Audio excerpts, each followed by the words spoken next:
ఇప్పుడు పరలోకములు ఏంటంటే మహా సంతోషం కలుగుతుందంట.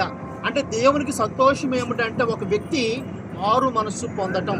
గమనించండి, బాప్తిషము అనే దానికంటే మారు మనస్సు అంటే ఈ లోకాన్ని కాకుండా నిజమైన దేవుని తెలుసుకోవటం. అందుకే లేఖనం ఇలా ఉంది, నశించిన దానిని తిరిగి రక్షించడానికి ఎవరు వచ్చారండి? మనిషి కుమారుడు యేసుక్రీస్తు ప్రభు వారు వచ్చారంటే నేను నిజమైన దేవుణ్ణి తెలుసుకోవాలని. నిజంగా ఈ లోకంలో బ్రతుకుతున్న మనము నీ నుంచి నా నుంచి దేవుడిని కోరుకున్నాడంటే సృష్టికర్తను తెలుసుకోవాలని కోరుకుంటూ ఉన్నాడు.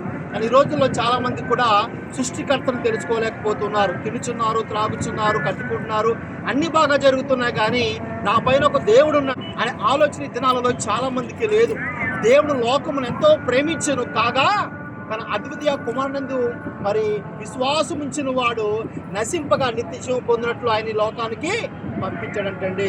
తన ప్రియ కుమారుడు యేసుక్రీస్తు ప్రభు అంటే పరలోక రాజ్యంలో బంగారు వీధుల్లో ఉండేవాడు.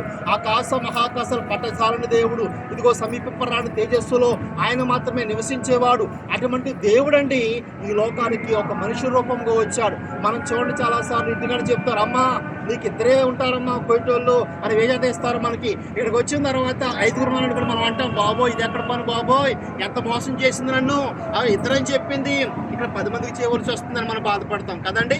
అదేవిధంగా మనం కొన్ని సార్లు ఒక డ్రైవింగ్ అని చెప్పి క్లీనింగ్ తీస్తే మనం చాలా బాధపడతాం. అయితే దేవుడు చూడండి గొప్పవాడేండి, ఇదిగో మానవులైన మన కోసము తాను తగ్గించుకుని మనుషుడుగా ఈ భూమి మీదకు వచ్చాడు. హల్లెలూయా. రావటమే కాకుండా ఇదిగో ఒక పశువుల పాకలో జన్మించాడు, ఒక దీనుడుగా జన్మించాడు. మరి పచ్చి భాషలో చెప్పాలంటే ఆయన ఒక మాట ఉంది, మనము ధనవంతులము కావాలని ఆయన దరిద్రుడు ఆయన. హల్లెలూయా. గొప్ప లేఖనము చూడండి. ఇటువంటి దేవుడు ఏ మనిషికి దొరుకుతాడు? అది దేవుడు మనిషి నుంచి ఏం కోరుకున్నాడు తెలుసా అండి? మీ బంగారము కాదు, ఇదిగో మీ యొక్క ఆహార పదార్థములు కాదు, మీ కొబ్బరికాయలు కాదు, మీ ధనము కాదు.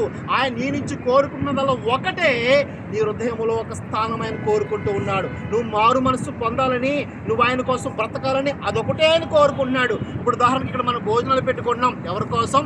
మన కోసమే. సేమియా వండుకుంటున్నాం,